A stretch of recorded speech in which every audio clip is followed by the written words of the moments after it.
Hello दोस्तों, मैं शशि भूषण कैवर्त संजीवनी की अकेडमी की यूट्यूब क्लास में आप सभी का स्वागत करता हूं।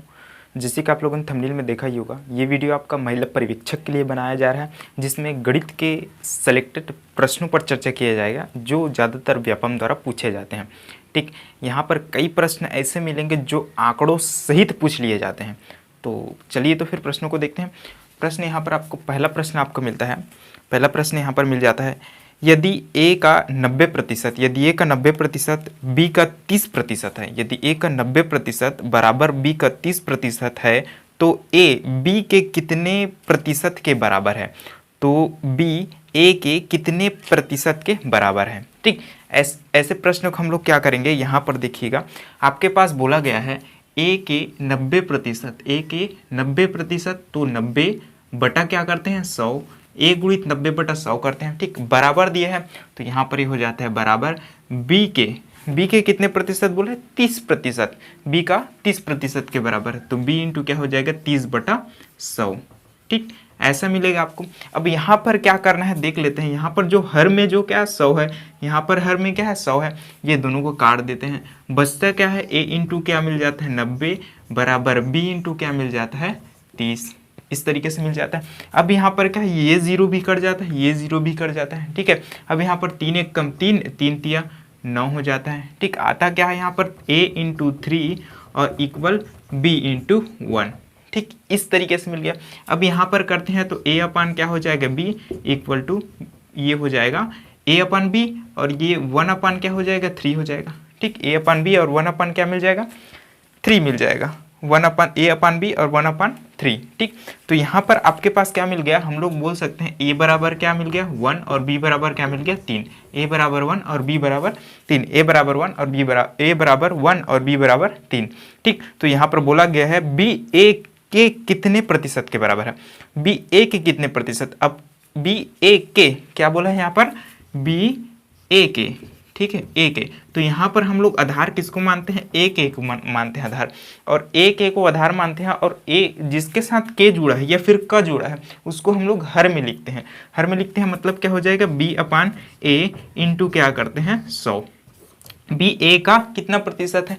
b a के कितने प्रतिशत के बराबर है? ठीक, तो इसमें हो जाएगा b का मान कितना आया है आपके पास 3 आया है, a का मान कितना आया है आपके पास 1 आया है, गुणित क्या करते हैं 100 करते हैं, तो ये क्या हो जाता है a गुणित 100 यानी 300। ठीक, कितने के बराबर है? तो b जो है a के 300% के बराबर है। b जो है a के 300% के बराबर है, यानी इसका ऑप्शन कौन सा सही होगा? ऑप्शन डी इसका सही आंसर होगा। ठीक है,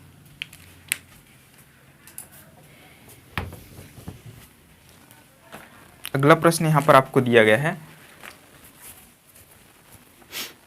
यदि x का 125%, यदि x का 125% 100 हो, यदि x का 125% 100 हो, तो x का मान क्या होगा? x का मान क्या होगा?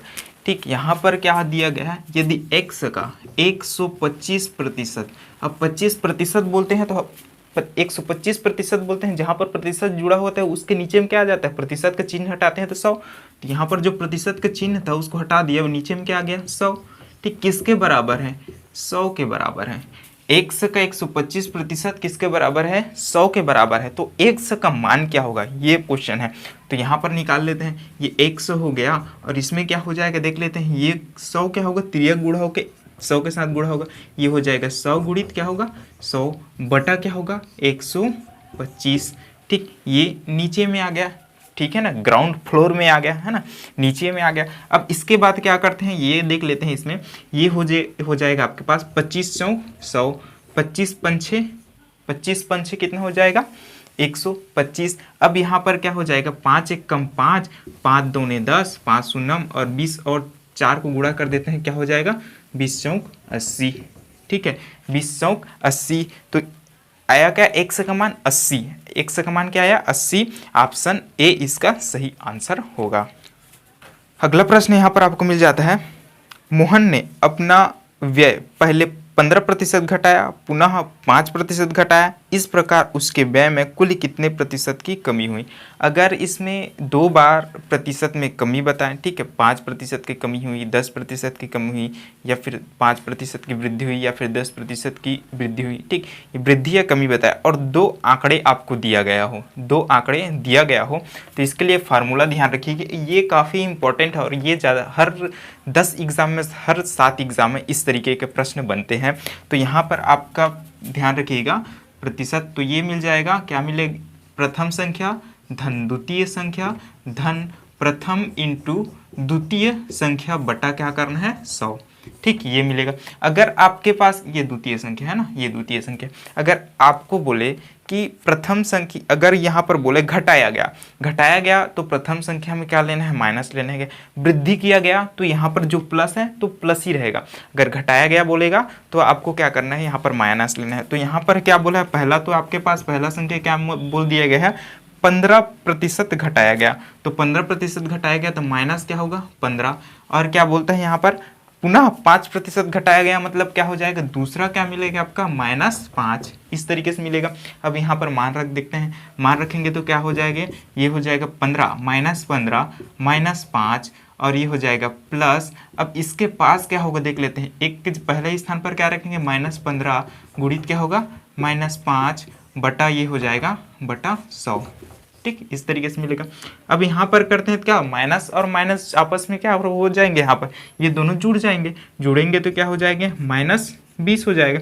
लेकिन यहाँ पर क्या होगा, गुणा के कंडीशन में जब माइनस माइनस गुणा होते हैं तो क्या होता है, प्लस हो जाता है, तो इस स्थिति में ये प्लस ही रहेगा और ये क्या हो जाएगा 15 पच्चीस कितना होता है 75, 75 बटा क्या हो जाएगा 50, सॉरी 50 नहीं 100, कितना हो जाएगा 75 बटा 100, 75 बटा 100 यानी 25 तिया 75 और 25 चौक 100, 25 तिया 75 और 25 चौक 100, ठीक है, इस तरीके से आ गया। और इसको हल करते हैं तो कितना आ जाता है देख लेते हैं, ये हो गया।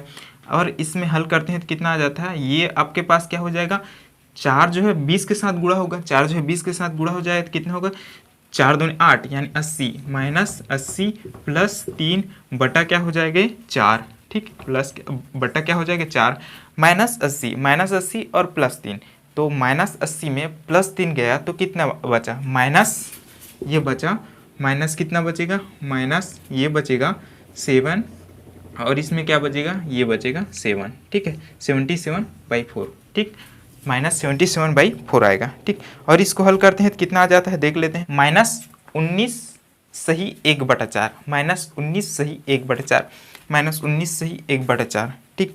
तो इसमें कितने प्रतिशत की कमी हुई, तो -19 सही 1/4% की कमी हुई, ठीक है, इस तरीके से हल करेंगे। चलिए अगला देखते हैं यहाँ पर,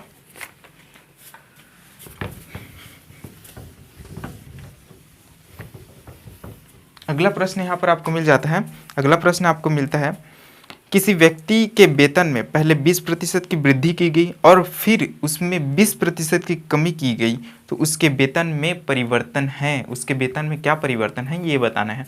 अब यहाँ पर इस पहले जो हल किए थे, इसके पहले यानी तीसरा नंबर के जो प्रश्न हल किए थे, सेम उसी फार्मूला को यहाँ पर भी लगाना है, ठीक है, उसी फार्मूला को यहाँ पर भी लगाना है। तो क्या आ जाएगा इसमें, ये आ जाएगा आपके पास प्रथम संख्या क्या कितना वृद्धि किया गया, आपके पास 20% की वृद्धि की गई, प्रथम में 20% की वृद्धि की गई, वृद्धि यानी क्या होगा आपके पास प्लस होगा, वृद्धि यानी प्लस, प्लस यानी यहाँ पर क्या हो गया, आगे हम देख लेते हैं, कुछ नहीं है मतलब प्लस है, ठीक है। अब उसके बाद क्या हो जाएगा आपके पास 20% की कमी की गई, 20% की कमी की गई, तो कमी मतलब क्या हो गया माइनस, तो ये आ गया आपके पास -20, ठीक है, इस तरीके से आपको मिलेगा। अब इसके बाद क्या होगा, इसके बाद आपके को मिल जाएगा, फिर इसमें क्या करेंगे प्लस, ये हो जाएगा 20 क्योंकि एक बार आपको वृद्धि किया गया, ठीक है, ये हो गया प्लस इंटू क्या हो जाएगा -20 बटा ये हो जाएगा आपके पास 100, ठीक, इस तरीके से आ जाएगा। ये दोनों तो कैंसिल हो जाएगा, है ना, ये दोनों कैंसिल हो जाएगा। अब इसमें क्या आ जाएगा, ये जीरो कैंसिल, ये जीरो कैंसिल, 2 दूनी 4, तो ये आएगा 2 दूनी 4 और इसके आगे में माइनस और इसके आगे में प्लस, तो माइनस और प्लस क्या हो गया -4, ठीक है, -4। तो कितने प्रतिशत की कमी हुई, 4% की कमी हुई। यहाँ पर जो रेड का साइन है ना, जो माइनस का साइन है वो कमी को दर्शाता है, ठीक है, तो 4% की कमी हुई, कह सकते हैं। ठीक है, तो ऑप्शन कौन सा सही हुआ, तो ऑप्शन इसका ए सही हुआ। ठीक है, ऑप्शन ए इसका सही आंसर है, 4% की कमी हुई। ये जो है प्रश्न जो है आपको आंकड़े सहित पूछे जा सकते हैं, कई बार पूछे गए हैं। ठीक, तो ये प्रश्न ध्यान रखिएगा, यहाँ पर जो आंसर है यही आंसर आना है और यही क्वेश्चन है, बार बार पूछे जाते हैं। ठीक है, चलिए देखते हैं अगला।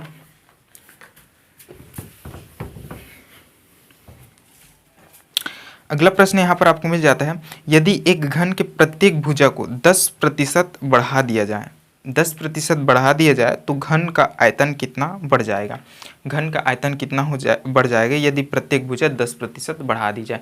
तो इसके लिए फार्मूला ध्यान रखिए, जैसे यहाँ पर हम लोग लगाए अभी जो फार्मूला यूज़ किए थे वही फार्मूला यूज़ करना है, लेकिन यहाँ पर आयतन वो लगा है, तो आयतन क्या है, आयतन जो है आपका त्रिविमीय होता है। ठीक है, 3 विम्ब होते हैं, लंबाई, चौड़ाई, ऊंचाई। तो इसमें क्या करेंगे, सबसे पहले आपका 10% बढ़ाएगा ना, तो 10% बढ़ाएगा तो ये 3 बार हम लोग 10% लिखेंगे ना, 10% 3 बार, तो ये 10% प्लस 10% बढ़ा, प्लस 10% बढ़ा, प्लस 10% बढ़ा। ठीक है, यानी तीनों बिंब में हम लोग 10% की वृद्धि करेंगे। तो इसके लिए क्या हो जाएगा, हम लोग 10 धन क्या होगा, 10 धन 10 गुणित 10/100। ठीक, ये 0 कटा, ये 0 कटा, ये 0 कटा, ये 0 कटा। ठीक, तो ये 10 और 10 कितना हो गया, 20, और इसमें कितना आ गया, 1 गुणित 1 यानी बटा 1, तो ये क्या हो जाएगा, +1 आया क्या इसमें, 21। ठीक, ये 21 आ गया। अब 21 आ गया और इन दोनों को तो निकाल दिया, 10 10, एक 10 और बचा है ना, एक 10 और बचा है। अब एक 10 बचा है, उसको क्या करेंगे, फिर 21 के साथ हम लोग करेंगे, यानी क्या आ जाएगा आपके पास, 21 धन 10 धन क्या होगा, 21 गुणित 10/100। ठीक, ये 0 कैंसिल, 21 और 10 प्लस करते हैं, 21 और 10 प्लस करते हैं तो कितना हो जाता है आपके पास, 31। ठीक, कितना आ गया, 31 आ गया, और प्लस कर लेते हैं यहाँ पर, इसको हल करते हैं, क्या हो जाएगा, 21/10 है, 21/10 है, तो 10 नीचे में है तो हर में है 10, तो अंश को कैसे बनाएंगे, तो भिन्न में है। अब इसको हल करते हैं तो इसको दशमलव में परिवर्तन करेंगे, तो हर में जो 10 है उसको ऊपर में जब हम लोग दशमलव लगाएंगे तो दशमलव को 10 को क्या करेंगे, कैंसिल करेंगे, और ऊपर में दाएं साइड से 1 के स्थान के बाद कितना करेंगे, दशमलव लगा देंगे, क्योंकि 10 में 1 शून्य होता है, यानी क्या हो जाएगा 2.1। ठीक है, 2.1 यानी क्या हो जाएगा, 31 में क्या करते हैं, 2.1 को प्लस कर देते हैं तो 1, और ये हो जाएगा 33, यानी क्या आएगा 33.1, 33.1। ठीक, कितने प्रतिशत बढ़ा, तो आयतन में कितना बढ़ा, तो 33%, 33.1%। ठीक है, 33.1%। ठीक, चलिए अगला प्रश्न यहाँ पर आपको मिल जाता है, 6वां प्रश्न है आपका, किसी परीक्षा में 34% छात्र, किसी परीक्षा में 34% छात्र गणित में फेल हुए और 42% अंग्रेजी में फेल हुए। यदि 20% छात्र दोनों विषयों में फेल हुए तो दोनों विषयों में पास होने वाले छात्रों का प्रतिशत है। ठीक, ये बताना है। तो यहाँ पर ध्यान रखिएगा, एक फार्मूला ध्यान रखिएगा, आपके पास अगर उत्तीर्ण पूछा गया है, ठीक, उत्तीर्ण पूछा गया है तो आप क्या करेंगे, यहाँ पर उत्तीर्ण, एक तो उत्तीर्ण करेंगे। ठीक है, उत्तीर्ण बराबर क्या होंगे, प्रथम एक विषय में पास, ठीक, प्लस दूसरे विषय में पास, ठीक, प्लस क्या हो, सॉरी माइनस क्या हो जाएगा, दोनों विषयों में पास। ठीक, दोनों विषयों में पास। उत्तीर्ण बराबर एक विषय में पास प्लस दूसरे विषय में पास माइनस पहले और दूसरे दोनों विषय में पास। ठीक, यहाँ पर क्या है, ये सभी क्या होंगे, आपके पास वाले होंगे, उत्तीर्ण वाले होंगे। ठीक है, अब इसके बाद क्या होगा, आपका अनुत्तीर्ण पूछा जा रहा है, तो अनुत्तीर्ण के लिए देखें तो एक विषय में अनुत्तीर्ण, ठीक है, प्लस दूसरे विषय में भी अनुत्तीर्ण हो जाए तब, और माइनस एक विषय में अनुत्तीर्ण और ये दूसरे विषय में भी अनुत्तीर्ण, ये क्या है, फेल के लिए है। ठीक है, दोनों क्या होंगे, यहाँ पर सभी क्या होंगे, फेल होंगे, तब इस फार्मूला की यूज़ करना है। ठीक है, तो इसमें क्या दिया गया है देख लेते हैं, किसी परीक्षा में 34% छात्र गणित में फेल हुए। ठीक है, फेल हुए, यहाँ पर सभी 34% छात्र गणित में फेल हुए, 42% छात्र जो है अंग्रेजी में फेल हुए और 20% छात्र दोनों विषय में फेल हुए, यानी यहाँ पर सभी देखें सभी फेल गए हैं। ठीक है, और यहाँ पर पूछा गया क्या गया है, यहाँ पर दोनों विषयों में पास होने वाले छात्रों का प्रतिशत। ठीक है, दोनों विषयों में पास होने वाले छात्रों का प्रतिशत है। ठीक, तो यहाँ पर क्या होगा देख लेते हैं, पास का पूछा है तो क्या हो जाएगा, यहाँ पर उत्तीर्ण निकालेंगे। ठीक है, उत्तीर्ण निकालेंगे तो इसको मिटा देता हूँ मैं। ठीक, उत्तीर्ण पूछा गया है, ठीक है ना, तो क्या होगा, आपके पास उत्तीर्ण पूछा गया है, तो इसमें सबसे पहले क्या करेंगे, आपके पास देख लेते हैं। ये 34 है, 34 का है आपके पास एक विषय में अनुत्तीर्ण है, ठीक। गणित विषय में अनुत्तीर्ण है, ठीक है। मैथ्स में अनुत्तीर्ण है कितना, ये हो गया 34 है। 34 अनुत्तीर्ण है, तो इसमें कितने उत्तीर्ण हुए, तो इसमें माइनस कर दो, 100 माइनस क्या करते हैं 34, तो कितना आ जाता है 6, और ये हो जाएगा आपके पास, ये हो जाएगा आपका भी ये 6, ठीक। कितना हो गया 6, ठीक। तो ये क्या हो गया आपके पास 66% मैथ्स में क्या हो गया, उत्तीर्ण हुए। अब दूसरे देखते हैं, तो यहाँ पर अंग्रेजी के लिए देखते हैं, ठीक है, इंग्लिश के लिए देखते हैं, तो ये क्या हो जाएगा, इसमें देखते हैं 42% अनुत्तीर्ण है, ठीक है, फेल है। तो इसमें कितना आ जाएगा, 100 माइनस करो, इसमें 100 माइनस क्या करते हैं 42 करते हैं, तो ये क्या हो जाएगा 8, और इसमें करते हैं तो 5, ठीक। कितना हो गया यहाँ पर 58 आ गया, कितना आ गया 58 आ गया, ठीक है। तो ये क्या हो जाएगा 58 आ गया, ठीक, ये हो गया। अब इसके बाद क्या है देख लेते हैं, लास्ट है इसमें 2 फेल हुए, तो 20% छात्र दोनों विषयों में फेल हुए, 20% छात्र दोनों विषय में फेल हुए। तो कितने प्रतिशत छात्र दोनों विषय में पास हुए, 80% छात्र, ठीक है ना, 80% छात्र दोनों में क्या हुए आपके पास हुए। तो इसमें क्या करते हैं, आपके पास ये पहला जो दिया गया है ये 66 हो गया, और इसमें प्लस करते हैं 85 हो गया, है ना। अब उसके बाद क्या लिखते हैं, माइनस ये हो गया 80 हो गया। अब इसको हल कर देते हैं तो कितना हो जाता है, अब यहाँ कितना आ जाए देख लें, 6 और 8 कितना हो गया, 6 और 8 14, ये हो गया 4, ठीक। हासिल यहाँ दे देते हैं, तो ये क्या हो जाएगा 6 और 6 12, ठीक, ये हो गया। अब इसमें 80 माइनस कर देते हैं, 80 माइनस करते हैं तो क्या हो जाती है, ये 4 हो जाते, ये 4 हो जाते, तो कितने प्रतिशत जो है इसमें दोनों विषयों में पास हुए, उत्तीर्ण हुए, तो 44%, ठीक है, 44%। तो ऑप्शन कौन सा सही होगा, ऑप्शन डी 44% इसका सही आंसर होगा, ठीक। इस तरीके से हल करना है।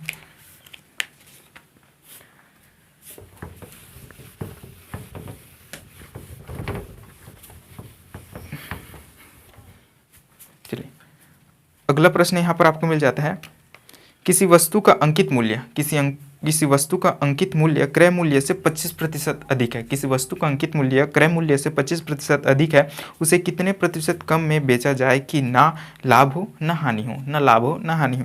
तो इसके लिए अगर इस तरीके से प्रश्न दिया गया है, तो लाभ या हानि प्रतिशत, ठीक, ध्यान रखिएगा, कितने कमी में बेचा जाए, ठीक। तो यहाँ पर कमी, वृद्धि व कमी प्रतिशत लिख लेते हैं, ठीक है। आप ध्यान रखना, वृद्धि और कमी प्रतिशत, फार्मूला ध्यान रखना, % बाई ये हो जाएगा बटा 100। अब वृद्धि पूछा जाए तो यहाँ पर क्या करना है आपको, वृद्धि कितने प्रतिशत वृद्धि पूछा जाए तो यहाँ पर आपको क्या करना है, माइनस करना है, ठीक है। वृद्धि पूछा जाए तो क्या करना है, माइनस पूछा जाए। कमी पूछा जाए तो क्या करना है, यहाँ पर आपके पास वृद्धि पूछा जाए तो आपके पास इसे माइनस करना है, और कमी पूछा जाए तो प्लस करना है, ठीक है। प्लस करना है तो यहाँ पर क्या हो जाएगा, P इंटू क्या हो जाएगा 100, ठीक। इस तरीके से आपको यूज़ करना है ना।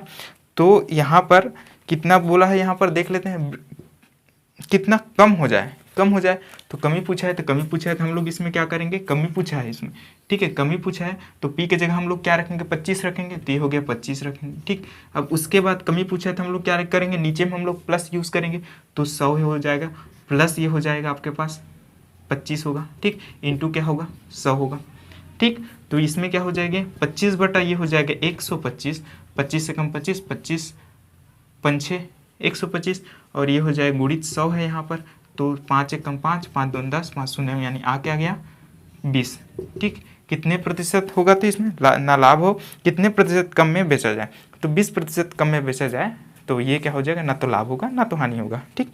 ध्यान रखिए इस तरीके से बनेगा, है ना। अगर यही ऐसा बोला होता, ठीक, तो इसमें क्या करते हैं, अगर माइनस करते हैं, क्या बोला गया होता, किसी वस्तु का अंकित मूल्य क्रय मूल्य से 25% कम है, ठीक है, कम है बोल दिया रहता, तो हम लोग ये माइनस करते हैं यहाँ पर, तो उससे कितना प्रतिशत अधिक में बेचा जाए कि ना लाभ हो ना हानि हो, ठीक।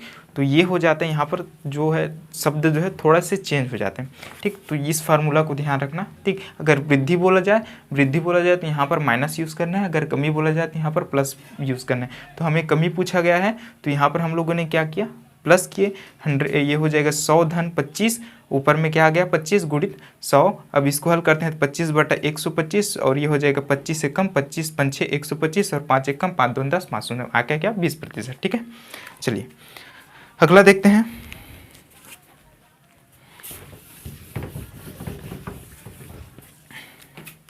अगला प्रश्न आपको मिल जाता है, बालू और लोहे के 10 किलोग्राम मिश्रण में 20% लोहा है, उसमें कितनी बालू और मिलाई जाए कि लोहा 10% हो जाए। ठीक, आपके पास दिया गया है 10 किलोग्राम। 10 किलोग्राम जो है ये ठीक मिश्रण है। ठीक, इसमें क्या बोला है आपके पास, एक तो लोहा बोला है, ठीक, एक लोहा बोला है और दूसरा बालू बोला है। ठीक, एक लोहा और दूसरा क्या है आपके पास बालू है। ठीक, लोहा, अब लोहा जो दिया गया है, लोहा में क्या है, लोहा का प्रतिशत मिश्रण में 20% लोहा है। अगर 10 का 20% देखें तो कितना आता है, 2 आता है। ठीक, चलिए निकाल ही लेते हैं। 10 गुणित क्या हो जाएगा 20/100। ठीक, ये जीरो कटा, ये जीरो कटा, ये जीरो कटा, ये जीरो कटा, 2 एक कम 2 आ क्या गया 2। 2 किलोग्राम, 2 किलोग्राम क्या है लोहा है, 2 किलोग्राम लोहा है तो बाकी कितना बचा 8 किलोग्राम। 8 किलोग्राम क्या है आपके पास बालू है, 8 किलोग्राम क्या है आपके पास बालू है। अब इसके बाद बोलता है इसमें कितना बालू मिलाया जाए। मान लिया जाए 100 बालू मिलाया जाए तो ये हो जाएगा 2 बटा क्या हो जाएगा 8 + 100 होगा। तो अगर हम लोग क्या करते हैं 8 में 1 से मिलाते हैं, 1 किलोग्राम हम लोग बालू मिलाते हैं तो लोहे 10% हो जाता है, लोहा 10% हो जाता है। तो ये तो क्या है लोहा जो अंश में रखे हैं वो लोहा है, तो ये क्या हो जाएगा 10 हो जाएगा। जब लोहा 10 हो जाएगा तो बालू कितना होगा 90% होगा, है ना। 100 में 10 का माइनस करते हैं, 100% में 10% माइनस करते हैं तो कितना आता है 90%। तो ये आ गया 90%, ये जीरो कटा, ये जीरो कटा। ठीक है, अब तिर्यक गुणा करते हैं तो क्या हो जाता है 9 दूनी 18, ये आ गया आपके पास 18। ठीक, और इसको क्या करते हैं तिर्यक गुणा करते हैं तो ये क्या होगा 1 के साथ गुणा होगा तो ये हो जाएगा 8 माइनस क्या होगा 8 हो जाएगा और ये प्लस हो जाएगा x होगा। ठीक, अब x से बराबर निकालना है तो 8 के इधर पक्षांतर कर देता हूँ तो x इक्वल टू क्या हो जाएगा 18 माइनस 8 इक्वल टू क्या हो जाएगा 10। ठीक, तो कितना बालू मिलाएंगे हम लोग 10 किलोग्राम। ठीक, कितना बालू मिलाएंगे 10 किलोग्राम।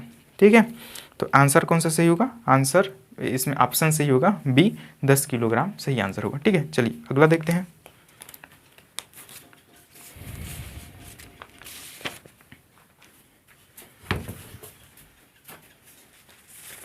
अगला प्रश्न है आपका यहाँ पर, एक चुनाव में एक उम्मीदवार जिसे 84% मत प्राप्त हुआ, एक चुनाव में एक उम्मीदवार जिस 84% मत प्राप्त हुए 776 मतों के बहुमत से निर्वाचित होता है, तो डाले गए मतों की कुल संख्या कितनी है। डाले गए मतों की कुल संख्या अगर यहाँ पर देखें तो जो 84% जो मत मिला है वो क्या गया है विजेता है। ठीक, जीत गया है 84%। और दूसरा क्या है ये जीतने वाला है। ठीक, जीतने वाला है। और हारने वाला क्या है, हारने वाला जो है कितना प्रतिशत मिला उसको, तो 100 में क्या करते हैं हम 84 माइनस करते हैं तो ये 6 हो गया और ये हो गया 16। ठीक, कितने प्रतिशत 16% क्या है हम लोग हारने वाला है। ठीक, 16% कुल मतों को 16% प्राप्त करके हारा है कोई व्यक्ति। ठीक है, मान लीजिए वो बी है। ठीक, ये ए है, जीतने वाला ए है और हारने वाला बी है। 16 कुल मतों का 16% प्राप्त हुआ। दोनों का अंतर निकालते हैं तो क्या मिल जाता है 6। ठीक, कितना प्रतिशत 68% अतिरिक्त मतों से क्या मिला है ए ने जीता है। ठीक है, कुल मतों का 68% अतिरिक्त मिला है। ठीक, दोनों में अंतर ए और बी का मतों में अंतर कितना है 68% है। तो ये 68% कुल मत का 68% कुल मत का 68% 776 के बराबर है। कुल मत मान लिया जाए 1 है, इसका 68% ले लेते हैं। ठीक, किसके बराबर है 476 के बराबर है। किसके बराबर है 476 के बराबर है। अब इसको हल करते हैं तो क्या हो जाता है 1 से बराबर 476 गुणित हो जाता है, ये क्या 100 जो है हर में है तो अंश में गुणा हो जाएगा 100/68 क्या हो जाएगा नीचे आ जाएगा, ये हो जाएगा 68। ठीक, ये हो गया। अब इसमें क्या हो जाएगा इसके साथ में अगर 7 का गुणा करता हूँ 68 के साथ में 7 का गुणा करता हूँ तो क्या हो जाता है देख लेते हैं। 7 8 56, 56 का 6 हासिल है 5, 7 छक्का 42, 42 और 5 कितना हो गया 47। ठीक, तो ये हो गया 1 कम और ये हो गया 70। तो 1 से बराबर क्या हो गया 7 गुणित 100 करते हैं तो 700। कुल मतों की संख्या कितना मिल गया 700 मिल गया। कुल मतों की संख्या कितना मिल गया 700 मिल गया। ठीक, तो ऑप्शन कौन सा सही होगा इसका, ऑप्शन बी इसका सही आंसर होगा 700 कुल मतों की संख्या। ठीक, इस तरीके से हल करना है।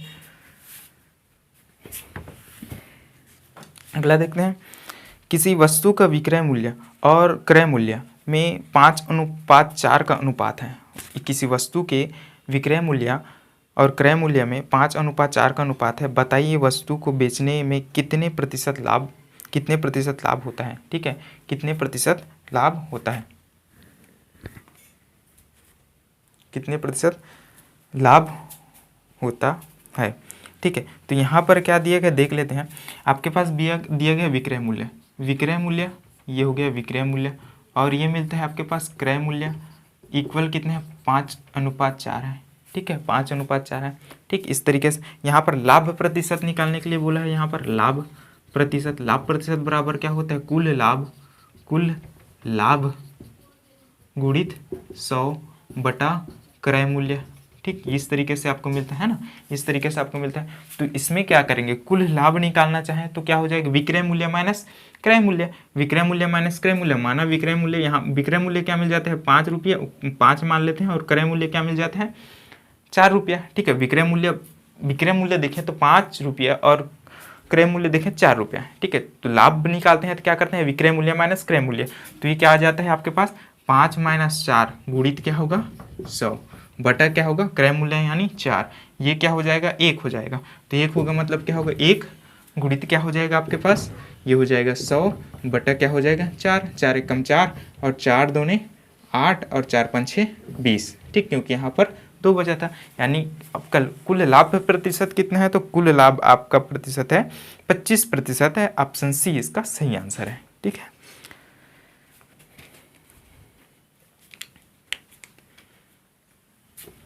चलिए अगला देखते हैं। इसमें अगला प्रश्न आपको मिल जाता है, 11वां नंबर का प्रश्न है। ठीक है, 11वां नंबर का प्रश्न आपको मिलता है यहाँ पर, यदि किसी वस्तु का विक्रय मूल्य उसके क्रय मूल्य के 8/5 गुना है तो उसका लाभ प्रतिशत कितना है। ठीक, उसका लाभ प्रतिशत कितना है बताना है। तो यहाँ पर जैसे अभी यूज़ किए वैसे यहाँ पर भी करेंगे। ठीक है, आपके पास दिया विक्रय मूल्य क्रय मूल्य का कितना प्रतिशत है, 8/5 गुना है, 8/5 गुना है। तो क्रय मूल्य इसके साथ क्या कर रहा है, गुणा कर रहा है ना, क्रय मूल्य 8/5 के साथ गुणा कर रहा है, मतलब इधर आप क्या करेगा, भाग करेंगे, यानी विक्रय मूल्य बटा क्या हो जाएगा, ये क्रय मूल्य। ठीक है, विक्रय मूल्य बटा क्रय मूल्य, और ये हो जाएगा इक्वल 8/5। ठीक, इधर को प्रोसेस जो है पहले किया था वैसे ही है। ठीक, कुल लाभ प्रतिशत निकालेंगे तो यहाँ पर हो जाएगा लाभ प्रतिशत बराबर क्या हो गया, यहाँ पर 8 - 5। ठीक है, विक्रय मूल्य माइनस क्रय मूल्य, कुल लाभ हो जाता है, गुणित क्या करते हैं 100 करते हैं, बटा ये हो जाता है, बटा क्या करेंगे इसमें क्रय मूल्य क्या है 5 रुपया, तो यहाँ पर आ गया 5, 8 में 5 माइनस करते हैं तो कितना हो जाता है, आधा आधा 3, गुणित क्या हो जाता है 100 बटा क्या करते हैं यहाँ पर 5। ठीक, इस तरीके से आ गया। अब इसके बाद क्या हो जाएगा, 5 एकम 5, 5 दूनी 10। ठीक है, और 5 शून्यम 0, तो 20 को 3 के साथ गुणा करेंगे तो कितना आ गया, 20 × 60। ठीक, तो लाभ प्रतिशत कितना आ गया आपके पास, कुल लाभ प्रतिशत 60%। ठीक, 60%। ठीक, ये आपका आंसर होगा। ठीक है,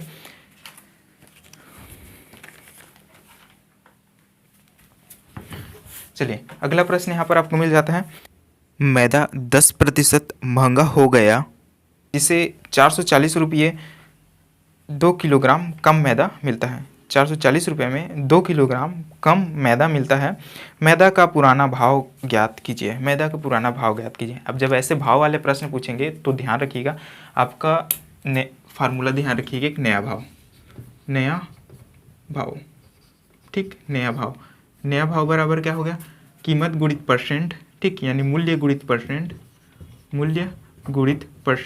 अब ये परसेंट क्या हो सकता है, ये वृद्धि परसेंट भी हो सकता है, कमी परसेंट भी हो सकता है। ठीक है, तो ये भी ध्यान रखिएगा।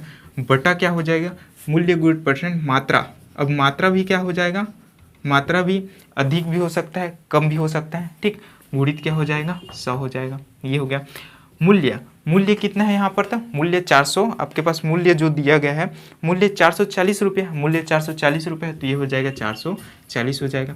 अब प्रतिशत कितने प्रतिशत की वृद्धि का महंगा हो रहा है, 10% की वृद्धि महंगा हो रहा है, ये हो जाएगा 10%। ठीक, 10% हो गया।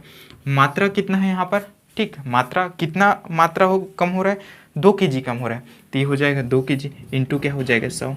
ठीक, इस तरीके से हो गया।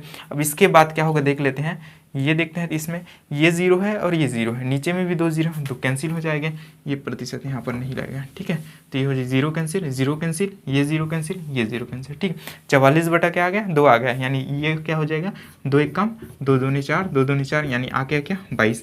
नया भाव कितना आ गया 22।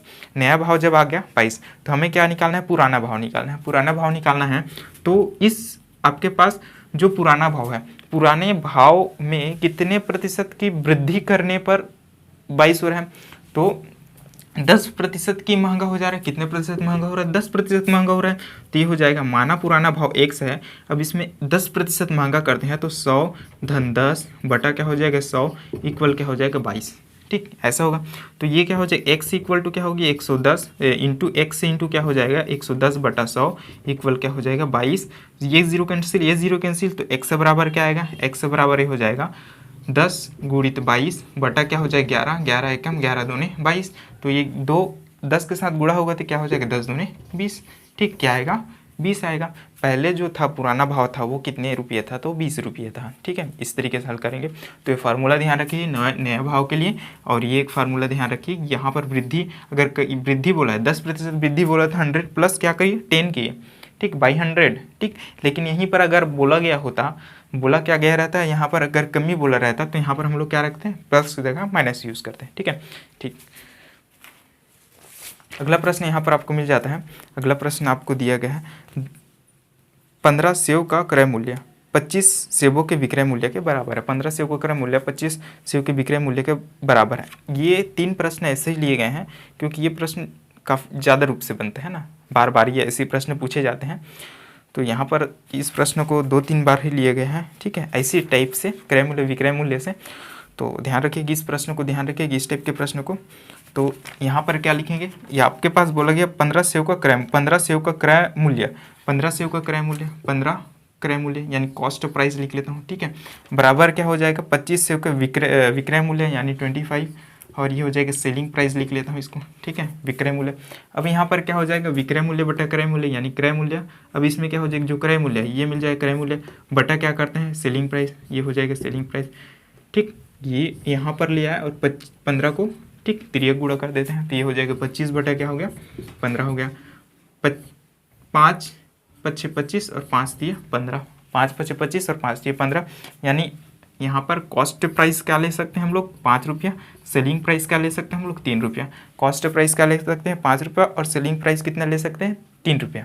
ठीक है, तो यहाँ पर हानि प्रतिशत बोला है, तो हानि प्रतिशत बराबर क्या होता है, हानि प्रतिशत बराबर होता है क्या होता है कुल हानि गुणित 100 बटा क्या होता है यहाँ पर क्रय मूल्य, क्रय मूल्य। ठीक, तो कुल हानि निकालते हैं क्या होता है, कुल हानि निकालते हैं तो क्रय मूल्य माइनस विक्रय मूल्य यानी कितना आ जाएगा 5 में 3 गया तो 2, ये हो गया 2 गुणित क्या हो जाएगा 100 बटा आपके पास क्रय मूल्य कितना है, जो क्रय मूल्य दिया गया है वो कॉस्ट प्राइस 5। ठीक, तो 5 एक कम 5 दूनी 10 5 शून्य। ठीक, आगे आ गया इसमें 2 दूनी 4 40, कितने प्रतिशत हानि हुआ तो 40% का हानि हुआ। ठीक है, कितने प्रतिशत का हानि हुआ तो 40% का हानि हुआ। इसका आंसर कौन सा सही होगा, तो आंसर यानी ऑप्शन सही होगा इसका, बी ऑप्शन सही होगा, 40% हानि होगा। ठीक है,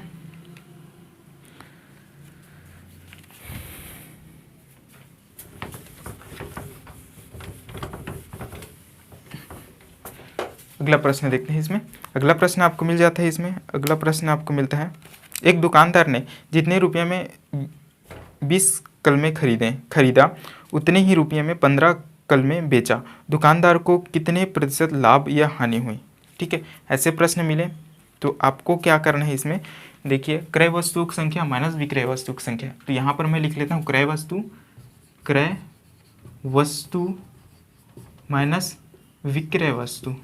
ठीक, क्रय वस्तु माइनस विक्रय वस्तु, क्रय वस्तु की संख्या माइनस विक्रय वस्तु की संख्या। ठीक, बटा क्या हो जाएगा यहाँ पर, ये हो जाएगा विक्रय वस्तु। ठीक, विक्रय वस्तु। ठीक, ये हो गया इंटू क्या करता हूँ 100, क्रय वस्तु की संख्या माइनस विक्रय वस्तु की संख्या।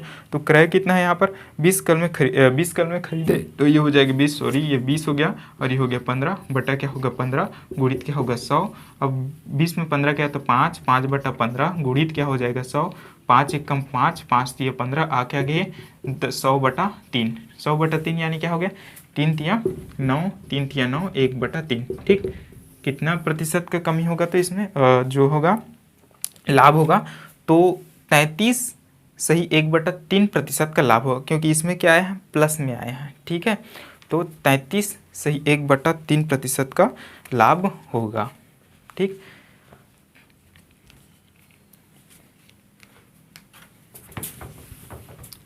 चलिए अगला प्रश्न आपको यहाँ पर देखने को मिलता है।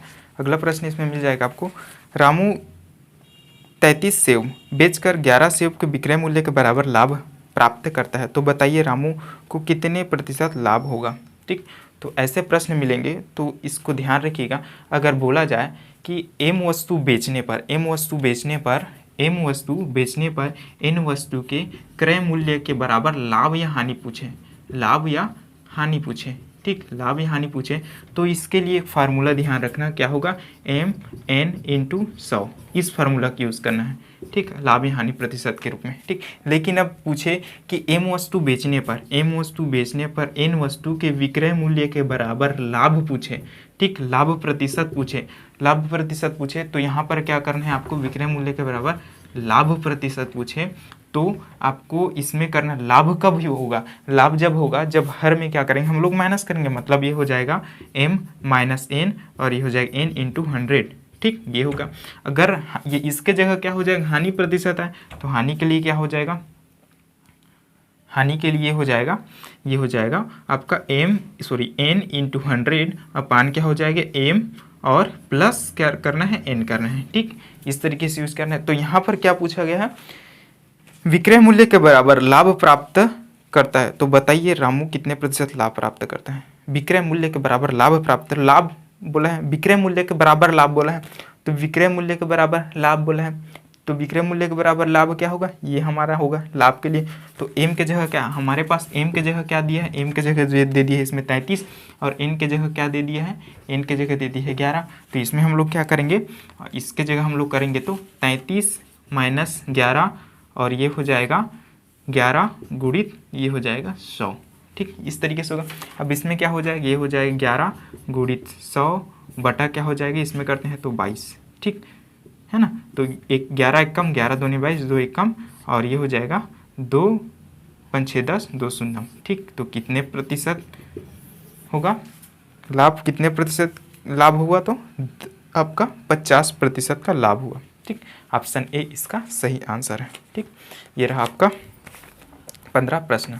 ठीक, तो मिलते हैं अगले वीडियो में, तब तक के लिए धन्यवाद।